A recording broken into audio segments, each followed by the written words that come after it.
আর বাংলায় হচ্ছে টিএমসি সরকার আছে। এই দুটো যেহেতু আপনার মানে পুরো বর্ডার এরিয়ার সাথে যুক্ত, একটা পাকিস্তানের সাথে একটা বাংলাদেশের সাথে, যেটা আগে ইস্ট পাকিস্তান ছিল, এখানে বিজেপির জেতার সম্ভাবনা অনেকটাই কম আছে।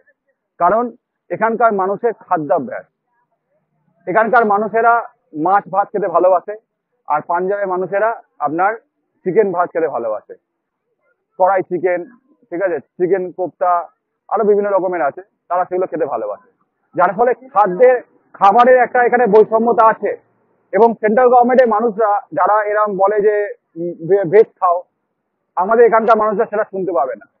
কারণ এখানকার সব থেকে নিম্নবিত্ত যে গরিব মানুষ, যে খেটে খাওয়া মানুষ, ভ্যান চালায়, রিক্সা চালায়, সেও দিনে মাছ ভাতটাই খেতে পছন্দ করে। আর এই যে দেখবেন কিছুদিন আগে বাজেট হয়েছে, সেখানে সেন্ট্রাল গভর্নমেন্টে অনেক কিছু আপনার ঘি, মাখন এইসবের দাম কমানো হয়েছে। তাতে আমাদের কি কোনো উপকার হয়েছে? পশ্চিমবঙ্গবাসীর কোনো উপকার হয়নি।